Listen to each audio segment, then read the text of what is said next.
Hello guides, क्या पढ़ना है आज? पढ़ना तो होगा। मैथ्स पार्ट 1 ऐसा टॉपिक जो स्कोरिंग है आपके बोर्ड एग्ज़ाम्स में, जितने भी एग्ज़ाम हमारे कॉलेज में होंगे तो ये टॉपिक आएगा। ये टॉपिक आपको अच्छा स्कोर दे के जाएगा। इजी है, प्रैक्टिस चाहिए। एट लास्ट मैथ्स में प्रैक्टिस चाहिए, लेकिन ये पर्टिकुलरली ये टॉपिक में प्रैक्टिस चाहिए। थोड़े कंसेप्ट क्लियर होने चाहिए एंड एट लास्ट जिसका प्रैक्टिस रहेगा, कंसेप्ट क्लियरिटी रहेगी, वो इस टॉपिक में स्कोर कर पाएगा एग्जाम में। टॉपिक का नाम है लॉजिक। लॉजिक बोले तो मतलब क्या होता है? डे टू डे लाइफ में भी आप इस वर्ड के बारे में बात करते रहेंगे कि what is the logic behind growth of a plant. मतलब प्लांट में हम सीड्स लाते हैं, देन वी डू प्लांटेशन, उसको पानी देते हैं, उसको कंपोस्ट देते हैं एंड देन वो ग्रो होता है। What is the logic behind growth of a plant? What is the logic behind rotation of the earth? What is the logic behind revolution of the earth? There are so many things where you will find the word logic. क्या होता है logic, उसके बारे में जानेंगे। इस chapter में हमारे पास 10 एक्सरसाइजेस है, अलग अलग वैरायटी ऑफ एक्सरसाइजेस है। इंटरेस्टिंग टॉपिक है, लेकिन एक चीज याद रखो, maths is a branch of a science. It is a largest branch of a science. You can see maths everywhere in the world. दुनिया में ऐसी कोई चीज़ नहीं जहां मैथ्स का यूटिलाइजेशन नहीं कर पाते। हर जगह पे मैथ्स दिखता है। इस मैथ्स के अलग अलग ब्रांचेस है। उस ब्रांचेस में से सबसे एक इम्पॉर्टेंट ब्रांच है लॉजिक का, मैथमेटिकल लॉजिक का। Who started this branch? Logic was invented by a scientist called as a Boole. इसीलिए इसको हम बुलियन लॉजिक भी कहते हैं, मैथमेटिकल लॉजिक भी कहते हैं, और इसी को हम सिंबॉलिक लॉजिक भी कहते हैं। सिंबॉलिक लॉजिक क्यों कहते हैं? क्योंकि कुछ सिंबल्स का हम यूटिलाइजेशन करेंगे और एक दो एक्सरसाइज हो जाएंगे, 2-3, तो आपको पता चलेगा कि इसको सिंबॉलिक लॉजिक क्यों कहते हैं। ये सिर्फ बुले ने नहीं ढूंढा था। There was one more scientist, Aristotle. Aristotle ने, ये फिलोसोफर थे बट ये अच्छे थिंकर भी थे, इनका मैथ्स में भी इंटरेस्ट था। तो एक फाउंडेशन इन्होंने स्टार्ट किया था एंड उन्होंने मीनिंग बताया था कि व्हाट इज द लॉजिक। तो सिंपली लॉजिक क्या होता है? So it is something called as give a reason, reasoning. कोई भी चीज के पीछे क्या रीजन होता है, उसको हम क्या कहते हैं? लॉजिक। इसका अगर हम स्टेटमेंट देखें तो इसका एक्चुअल डेफिनेशन देखें तो क्या होता है definition? The study of logic helps in increasing one's ability of systematic and logical reasoning and develop the skills of understanding validity of statements. So logic का मतलब ये होता है कि ये आपके रीजनिंग स्किल्स को इम्प्रूव करता है। ये आपको बताता है कि आप कैसे कोई चीज को रीजन देते हो, कैसे आप उसका आंसर देते हो। सो लॉजिक को स्टार्ट करने से, लॉजिक का स्टार्टिंग हम करेंगे with the help of first concept that is called as a statement. What is the statement? Statement is nothing but a sentence. It is a sentence. याद रखो, ये सेंटेंस होता है। इंग्लिश के जो सेंटेंस होता है ना, वैसे एक सेंटेंस है ये। स्टेटमेंट मतलब ये क्या है? आपका एक सेंटेंस है।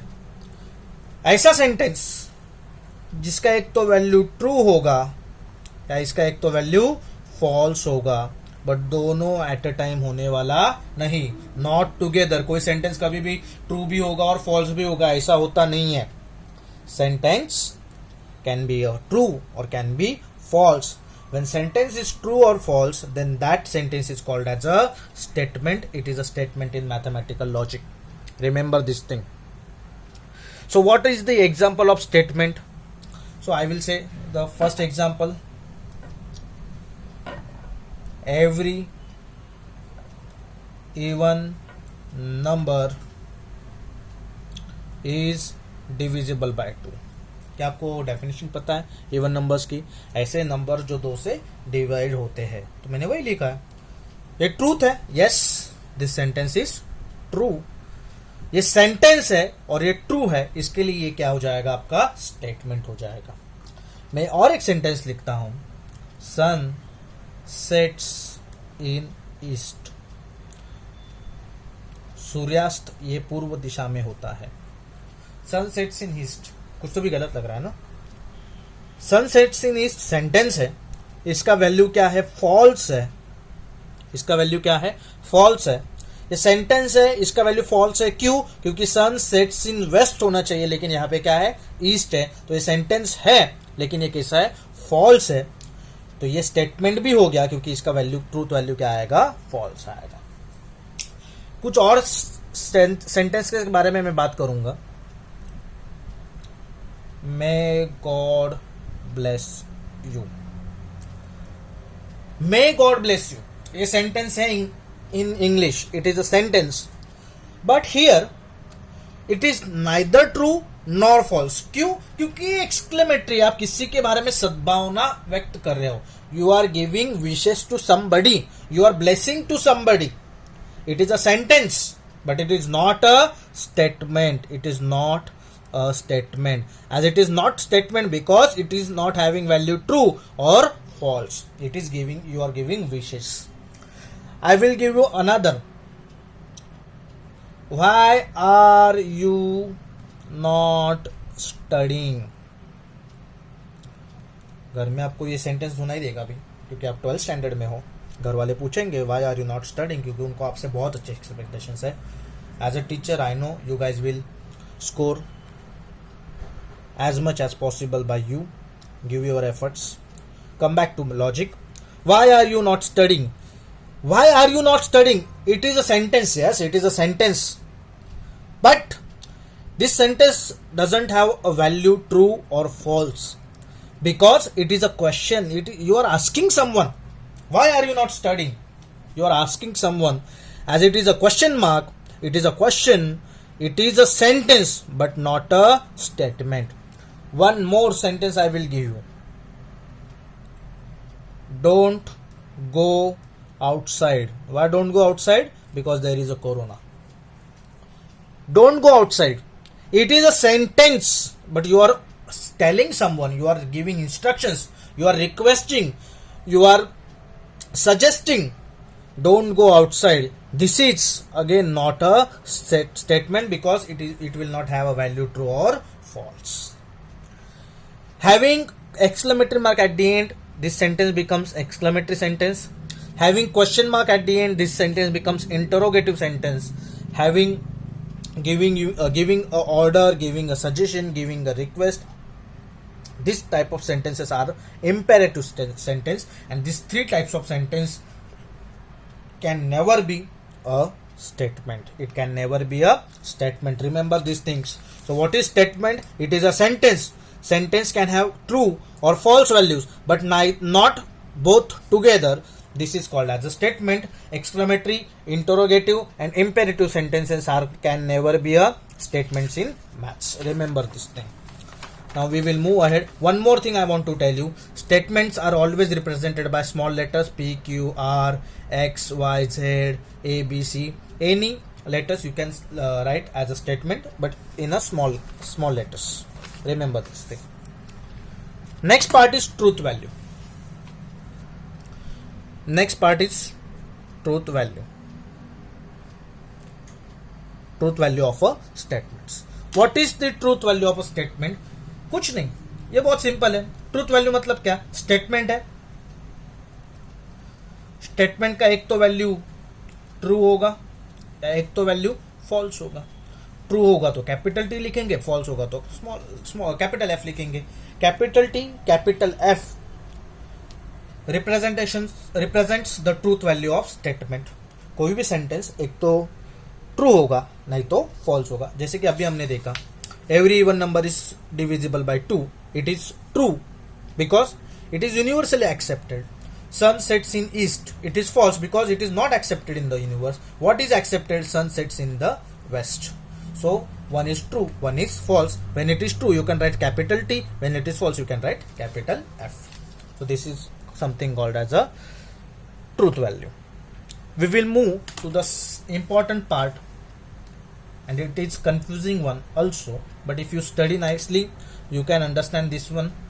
Open sentences. Oh, we have studied sentences, exclamatory, interrogative, imperative. Then what is open sentence? Open sentence means, let me give you an example. 2x plus 6 is 12. It is a sentence. Yes, it's a sentence in a mathematics. It is a sentence in a mathematics, in mathematical language. Now we have to check what is open sentence. First thing, tell me, if I take x value as a 1, so it will be 2 into 1 plus 6. 2 ones are 2 is 2 plus 6, that becomes 8. But they have given 2x plus 6 is 12. So 2 plus 6 is 8 and it is not equals to 12. We are getting value 8 and they have given 12. 8 and 12 are not equal. Now let me take another value, x is equals to 3. 2 into 3 plus 6. 3 2s are 6 and this is plus 6. 6 plus 6 12. We are getting value 12 when x is 3 and they have given value 12. So 12 is equals to 12, right? If you take any value other than 3, you will never get a value equals to 12 because this is an equation. When you solve the equation, you will get x is equals to 3. This means this sentence is true when x is 3 and it is false when x is equals to anything, 1 2 anything except 3. 3 के अलावा कोई भी value हो तो ये sentence क्या हो जाएगा, फॉल्स. लेकिन 3 होगा तो ये क्या हो जाएगा, true. It means the sentence which has true value for some and false values for some, it is a sentence which is depending on x. ये sentence किसके ऊपर depend हो रहा है, x के ऊपर depend हो रहा है. When a sentence is depending on somebody, it is dependent on someone, then that kind of sentences are called as a open sentences. और एक example लेता हूं, he is going to school. It is a sentence. Yes, it is a sentence. It is a sentence in English language also. It is a sentence. He is going to school. Is it a statement? Let me check it. He. When Ram is going to school, Sham is going to school, sentence becomes true.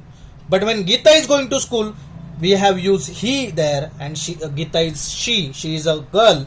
So this sentence becomes false. As this whole sentence is depending on he. कौन school जा रहा है हमें पता नहीं है. Who is going to school? We don't know. That's why this sentence again becomes a open sentence. हमने definition पढ़ा है open sentence का. क्या definition है open sentence का? ऐसा sentence जो किसी और की depend है. 2x plus equals to 12 में x के ऊपर depend था. He is going to school में he के ऊपर depend था. इसके लिए ऐसे sentences जिसका value true भी आ सकता है, false भी आ सकता है. ऐसे sentences कभी भी statements नहीं होंगे. याद रखो, open sentences can never be statements. Open sentences can never be statements, क्योंकि इनका कभी ट्रू भी वैल्यू होगा, कभी फॉल्स भी होगा. स्टेटमेंट वो होते हैं जिनका एक तो वैल्यू ट्रू रहेगा, नहीं तो फॉल्स रहेगा. ये चीज को अच्छे से याद रखो. ओपन सेंटेंसेस कभी भी स्टेटमेंट होने वाले नहीं. और एक चीज हमें पढ़नी है, जैसे कि मैं लिखता हूं 1 into x is 1, 0 into x is 0, 0 plus x is x. So 1 into x is x. Sorry. You know, anything multiplied with 1 is always that thing. Anything multiplied with 0 is always 0. Anything added with 0 becomes that thing only. So these are something called as mathematical identities. This you can see in modern algebra type of mathematical branch. Mathematical identities. And these all mathematical identities are always true statements. These mathematical identities are always true statements. Very important. This can come in your MCQ in true or false, in fill in the blanks. Mathematical identities are always true statements. false की भी बात नहीं आएगी, open sentence की बात नहीं आएगी. ये सीधा आप याद रखो, जितने भी mathematical identities है वो हमेशा true statements होते हैं. ठीक, आपके लिए important part यही है. Mathematical identities are true statements. We will move and solve exercise 1.1. ये इंट्रोडक्टरी पार्ट है. ये जो 1.1 एक्सरसाइज में जो क्वेश्चंस आपको दिखेंगे एक एक मार्क के लिए पूछे जा सकते हैं। कहाँ पे पूछे जा सकते हैं? एमसीक्यूज में पूछे जाएंगे, या फिर फिल इन द ब्लैंक्स में भी पूछे जा सकते हैं, या फिर आपके ट्रू और फॉल्स में भी पूछे जा सकते हैं। Chances are there because it is a scoring topic. So exercise 1.1 says state which of the following sentences are statements. आपको बताना है जो सेंटेंसेस दिए 25 क्वेश्चंस आर देयर, वो 25 क्वेश्चंस में से कितने सेंटेंसेस स्टेटमेंट है। तो कैसे पता करेंगे? अगर वो सेंटेंस एक्सक्लेमेटरी हुआ, इंटरोगेटिव हुआ, इंपेरेटिव हुआ या ओपन हुआ तो वो कभी भी स्टेटमेंट होने वाला नहीं। इसके अलावा रहेंगे तो हम उसके बारे में सोचेंगे कि वो यूनिवर्सली एक्सेप्टेड ट्रूथ वैल्यू है या फॉल्स वैल्यू है। फिर आगे बोलते हैं justify your answer if it is a statement. Justify your answer मतलब उनको यही कहना है, उन्होंने आगे भी लिखा है write down it's truth value. तो आपको जस्टिफाई क्या करना है कि वो ट्रूथ वैल्यू क्या आएगी, उसकी ट्रू आएगी या फॉल्स आएगी। अगर वो स्टेटमेंट होगा तो देखो, अगर स्टेटमेंट है तो ही ट्रूथ वैल्यू के बारे में बात करेंगे, लेकिन अगर स्टेटमेंट नहीं है तो ट्रू वैल्यू के बारे में बात करेंगे नहीं। याद रखो, रिमेंबर दिस थिंग, अगर ट्रूथ वैल्यू की बात होनी है तो वो स्टेटमेंट होना चाहिए, अगर वो स्टेटमेंट नहीं तो ट्रूथ वैल्यू की बात करेंगे नहीं। मैं सबसे पहला क्वेश्चन लेता हूं, question 1। A triangle has n sides. Before writing answer, let me give you the explanation of this. A triangle has n sides. A triangle has n side. If n का वैल्यू अगर 1 हो जाए, a triangle has one side. Possible है क्या? नहीं। तो ये n का वैल्यू जब 1 रहेगा, सेंटेंस क्या रहेगा? फॉल्स। इफ n का वैल्यू 4 है, अ ट्रायंगल हैज 4 साइड्स। अरे 4 साइड्स वाला तो क्वाड्रिलेटरल होता है, तो ये क्या हो जाएगा? अगेन फॉल्स स्टेटमेंट हो जाएगा। A triangle has n is equals to 3। A triangle has 3 sides. Yes, 3 sides वाले को ही ट्रायंगल कहते हैं, तो ये क्या हो जाएगा? ट्रू हो जाएगा। A triangle has n sides is a sentence, no doubt it is a sentence, but it is depending on n का वैल्यू जैसे जैसे चेंज होगा वैसे वैसे सेंटेंसेस का ट्रूथ वैल्यू चेंज हो रहा है। देखो 1 रहेगा तो फॉल्स, 4 रहेगा तो फॉल्स, लेकिन 3 रहेगा तो ट्रू रहेगा। इसका मतलब ये ओपन सेंटेंस है। हमने अभी देखा क्या होता है ओपन सेंटेंस, ऐसा सेंटेंस जो किसी और के ऊपर डिपेंड है। यहाँ पे अ ट्रायंगल हैज n साइड्स, ये सेंटेंस आपके n के ऊपर डिपेंड है। गेटिंग? आपके बुक के पीछे शायद इसका गलत आंसर दिया हुआ है। तो अगर मुझे इसका आंसर लिखना तो कैसे लिखूंगा बोर्ड एग्जाम में? Given sentence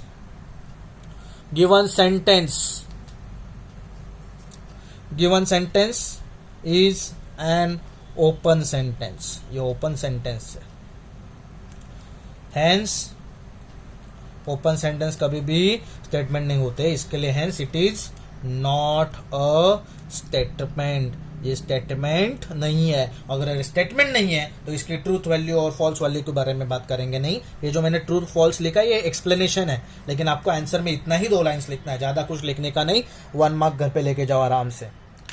next question, question number 2। The sum of interior angles of a triangle is 180 degree. अरे ये तो सर हमने 10th स्टैंडर्ड में पढ़ा था, 9th स्टैंडर्ड में पढ़ा था ज्योमेट्री में। क्या है? The sum of interior angles of a triangle is 180 degree. ये सेंटेंस है, yes it is a sentence. क्या इसके पीछे आपको एक्सक्लेमेटिव मार्क दिख रहा है? नहीं। क्या ये ओपन है, किसी और के डिपेंड है? नहीं। ये तो क्लियरली बोल रहे हैं ट्रायंगल का सम कितना रहता है? 180 डिग्री। देखो ये अगर ट्रायंगल है, ये इसके इंटीरियर एंगल्स हो गए बराबर, और इन तीनों का सम कितना आता है? 180 डिग्री हमें पता है, तो 180 डिग्री बराबर है। ये ओपन सेंटेंस नहीं है, एक्सक्लेमेटरी नहीं है, इंटरोगेटिव नहीं, क्योंकि क्वेश्चन मार्क नहीं, किसी को ऑर्डर नहीं करे, एक सेंटेंस है। और ये सेंटेंस ऐसा कुछ भी टाइप में नहीं जा रहा, इसके लिए सेंटेंस क्या हो जाएगा? स्टेटमेंट हो जाएगा। तो कैसे लिखेंगे? Given sentence is a statement है, और हम सबको पता है कि ट्रायंगल्स के इंटीरियर एंगल्स का सम कितना रहता है? 180 degree, and it is true. और ये सेंटेंस कैसा है? ट्रू। और इसको हम लिख सकते हैं it's truth value, and its truth value is T और ट्रू। ठीक, तो आपको मिल जाएंगे 1 मार्क। कितना इजी है? First exercise very easy. Third one is question 3। You are amazing, you are amazing, right. Tell me, exclamatory mark दिख रहा है, फर्स्ट चीज। यू मतलब कौन, पता है हमें नहीं, लेकिन ये एक्सक्लेमेटरी मार्क हमें बता रहा है कि भाई ये सेंटेंस एक्सक्लेमेटरी है, और एक्सक्लेमेटरी होने के कारण ये कभी भी स्टेटमेंट होने वाला नहीं है। तो हम लिखेंगे given sentence is not a statement, it is not a statement, ये स्टेटमेंट ही नहीं है। अगर स्टेटमेंट ही नहीं है तो इसकी ट्रूथ वैल्यू के बारे में बात करेंगे नहीं। अगर आपको रीजन लिखना है तो लिख सकते हो, because it is an exclamatory sentence, exclamatory sentence, it is exclamatory sentence. Remember this thing, exclamatory, interrogative and imperative, this type of sentences can never be statement, exclamatory, right? Now next one, I would like to solve question number 5. देखो 3 questions मैंने आपको अलग अलग बताया, अभी देखो 5th one में एक और बताता हूं। Root of -4 is an irrational number. Okay, क्या बात कर रहे हैं, root of -4 is an irrational number. ठीक, पहले मैं एक्सप्लेनेशन देता हूं। रूट ऑफ -4 को मैं ऐसे लिखूं, root of -1 into root of 4। Root of -1 मतलब आई हो जाएगा, रूट ऑफ 4 हो जाएगा 2। अरे 2i हमने पढ़ा था लास्ट ईयर, मैंने कॉम्प्लेक्स नंबर पढ़वाया था, याद है। 2i मतलब क्या हो जाएगा आपका, इमेजिनरी नंबर, और इसी को हम क्या कहते हैं, इमेजिनरी नंबर को कॉम्प्लेक्स नंबर। लेकिन ये क्या बोल रहा है, इरैशनल नंबर। रूट ऑफ -4 एक तो इमेजिनरी नंबर है या कॉम्प्लेक्स नंबर है, ये ट्रूथ है दुनिया में, लेकिन ये क्या बोल रहा है, इरैशनल नंबर है। इसका मतलब given sentence is a statement. क्यों, क्योंकि ओपन सेंटेंस भी नहीं है, ना तो एक्सक्लेमेटरी, ना तो क्वेश्चन मार्क वाला, ना तो किसी को ऑर्डर करे। So given sentence is a statement, it is a statement and its truth value is false. क्यों फॉल्स, क्योंकि ये इमेजिनरी नंबर है रूट ऑफ -4, या कॉम्प्लेक्स नंबर है, इरैशनल नंबर नहीं। ऐसा ही क्वेश्चन दिया हुआ है, question number 16, the number pi is an irrational number. You know pi का वैल्यू क्या होता है, 3.142 142 142 and it goes on, right? So pi 3.142, it is approximate value, sorry, it is not 3.142 142, it is going on value 3.142. you will find then some other numbers, but till it's 100 digits after decimal, 100 digits में कभी भी zero आता नहीं, याद रखो ये चीज, बहुत बहुत इंटरेस्टिंग फैक्ट है।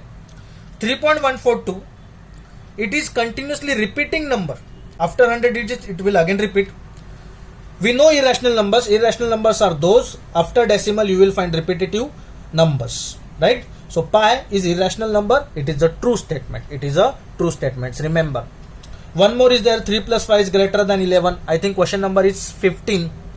You know 3 plus 5 is 8, 8 is greater than 11.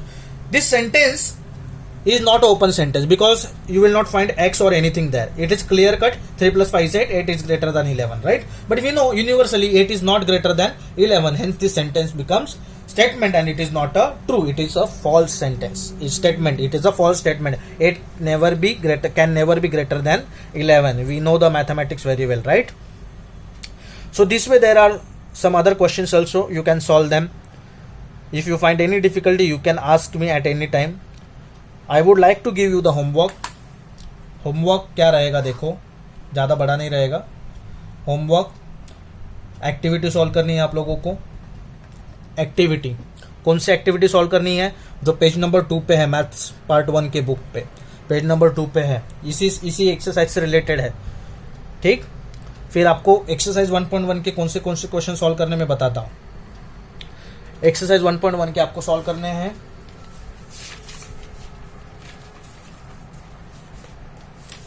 Question number 4, 6, 7, 9, 11, 12, 17, 18, 19, 20 and 24. You have to solve these questions. I have given you the pattern how to solve them. I hope you will solve. If you have any difficulty, you can ask me on WhatsApp group, or you can wait for one more video lecture. We will have live session. You can discuss the questions with me in that live session. It is only for doubt solving session. I will upload the videos. I will upload this on YouTube. You will get a link to watch the video in our mathematics group. I will send a Google form also. You have to do this homework on paper, then scan it by Google Cam Scanner, then save the PDF. You know how to save it. Rename the PDF by your name, like my name is Anirudh Kumar, so Anirudh Kumar underscore, it's a first video, so your name will be underscore VID1, that is video 1, and then upload it on Google form, submit it. I will check them. I will give you the time limit also. Don't worry about it. You can do homework very nicely. All the best. Take care.